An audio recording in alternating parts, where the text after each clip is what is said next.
It all starts with a count of three.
Street racing is an illegal form of motor racing that occurs on public streets.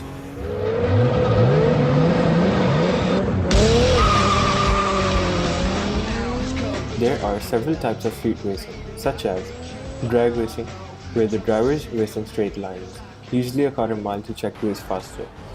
Togue racing, which involves drifting across turns and speed triggers.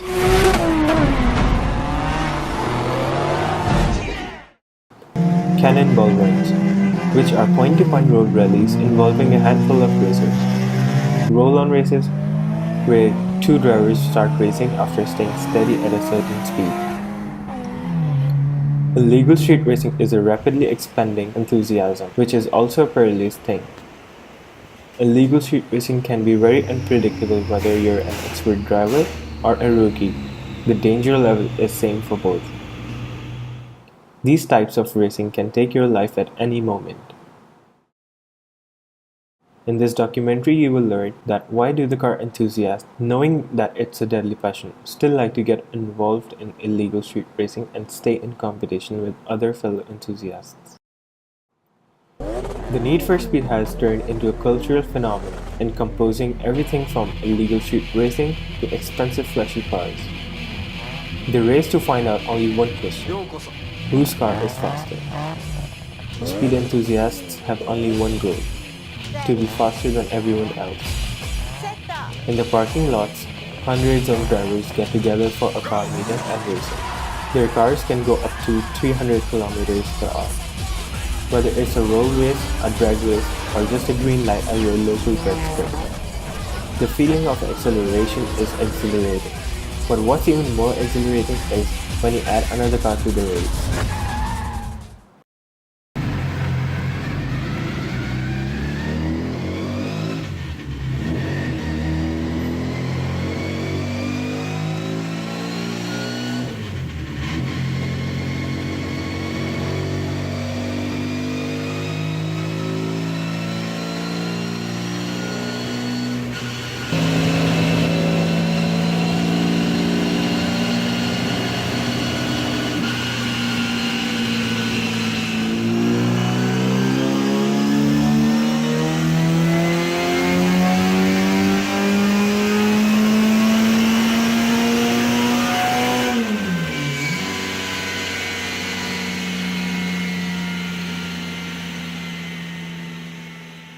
We carried out a survey on illegal street racing, and the common perspective towards the street racing we got was that governments should provide legal racetracks because it's a sport with a high potential.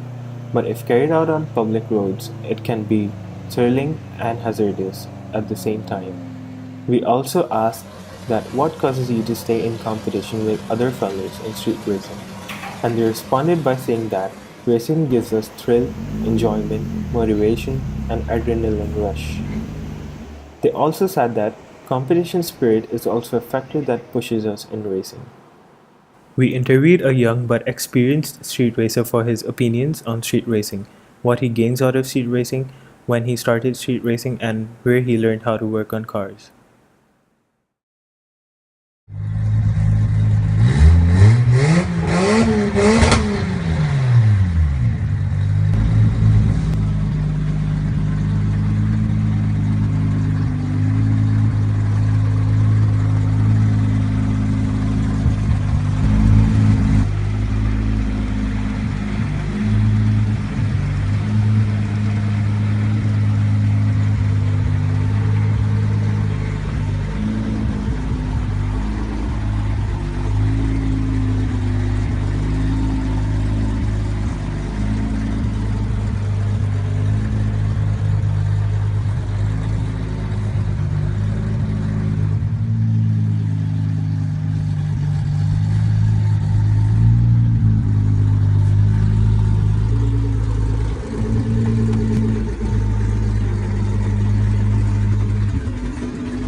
My preference will obviously on a track, but if we are not supported, if we are not given proper tracks, so obviously we have to do street racing.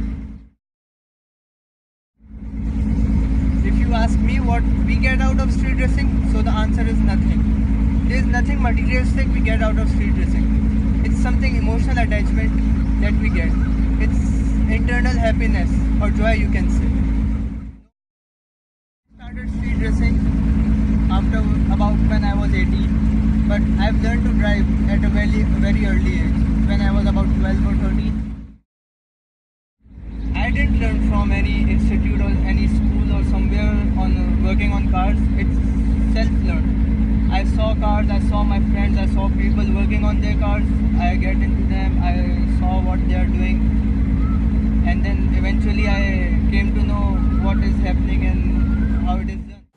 Next, we interviewed a friend who owns an Audi RS5 and has been into the car game since his early teens. Hi, I am Hayan and this is my Audi RS5 Coupe.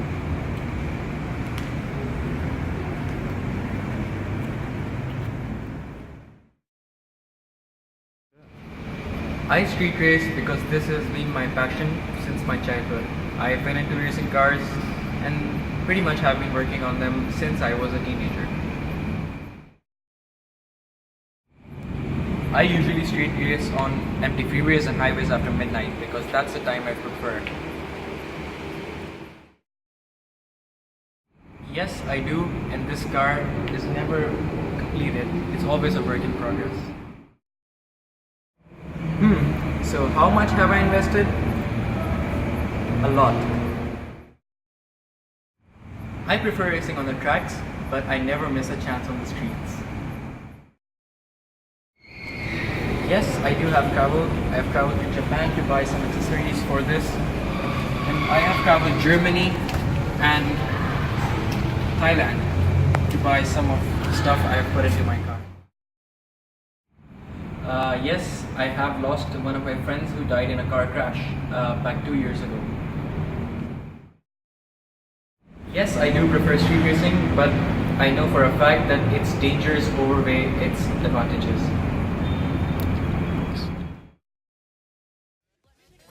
Roughly around 60% of the public said that they were involved in street racing at least once in their life. Being a viewer of this documentary, what do you think? Can street racing be ever put to an end?